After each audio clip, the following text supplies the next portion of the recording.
ዓለማችን በመረጃ ተሞልታለች። በየቀኑ በምናያቸው ስክሪኖች፣ በምንሰማቸው ድምጾችና በዙሪያችን ባሉ መድረኮች ሁሉ የምናገኘው መረጃ እጅግ አስደንጋጭ ነው። ይህ ሁሉ መረጃ እውነትን እየሰበከ ሳይሆን እውነትን በመረጃ መጋረጃ ስር እየደበቀው ነው።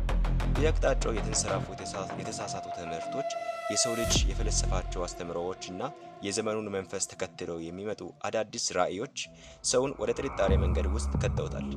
እውነት የት አለች የሚለው ጥያቄ በብዙዎች አእምሮ ውስጥ ሰንብቶ የቆየ ነው። ነገር ግን መልሱን ማግኘት 1+1=2 እንደሚባለው ቀላል እንዳይደለ ሕሊናችን ያውቀዋል። ታሪክን ስንመለከት የሰው ልጅ እውነትን ለማግኘት ያደረገው ጉዞ ሁሌም በውድቀት የተሞላ ነው።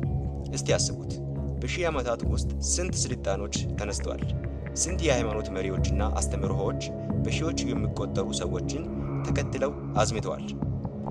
ግብፅ፣ ባቢሎን፣ ግሪክና የዛሬው ዘመናዊው ዓለም ሁሉንም ስንፈትሽ የሰው አእምሮ የፈጠረው ትምህርት እንደ ሳር መርገፉን እጅግ አድርጎ ያሳየናል።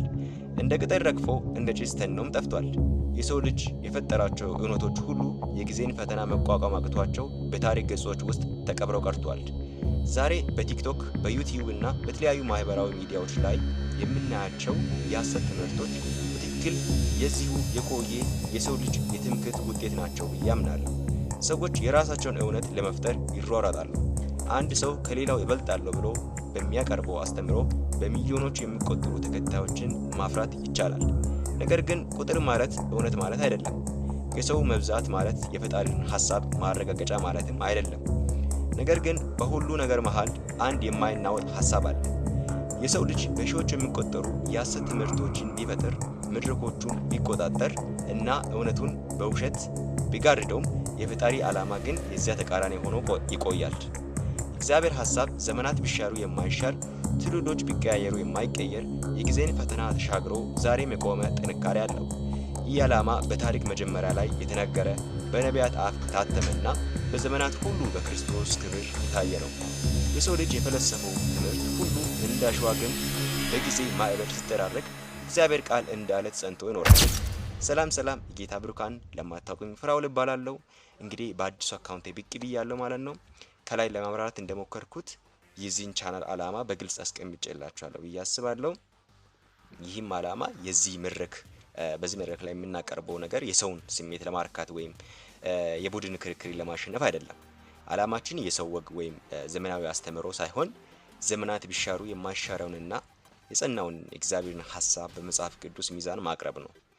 እኛ ክርስቲያን የሆንን የሰውን አስተምህሮና የእግዚአብሔርን ቃል ያነጻጸርን በታሪካዊ ማስረጃና በመጽሐፍ ቅዱሳዊ ጥቅስ የተገዛን ነው መመርመር ያለብን ብዬ አምናለሁ። የትኛውም የሐሰት ትምህርት በየትኛው መድረክ ቢቀርብ የፈጣሪ ዓላማ ምን እንደሆነና በዛ እውነት ፊት የሰው ልጅ ፈጠራ ምን ያህል ደካማ እንደሆነ መመልከት ይኖርብናል። ይህ ምርመራ አንዳንዴ የሚያስደንቅ፣ አንዳንዴ ደግሞ ጥያቄ የሚያስነሳ ይሆናል። ነገር ግን እውነት የምትገኘው ስህተትን በድፍረት በመጋፈጥ ብቻ ነው።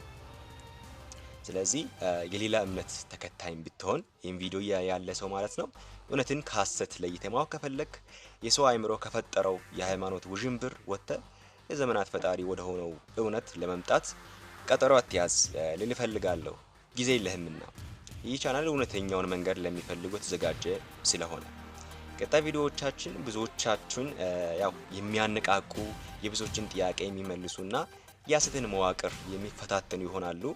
በተቃራኒውም ደግሞ በብዙዎች ላይ ጥያቄንና ጥርጣሬን ይፈጥራሉ ብዬ ተስፋ አደርጋለሁ። ይህን ጉዞ አብረን እንቀጥላለን። ለእውነት የምትቆም ከሆነ እንዳያመልጥህ አሁኑኑ ፎሎ ማድረግ እንዳይረሳ። እውነቱን አብረን እናጋልጥ። ጌታ ይባርክ።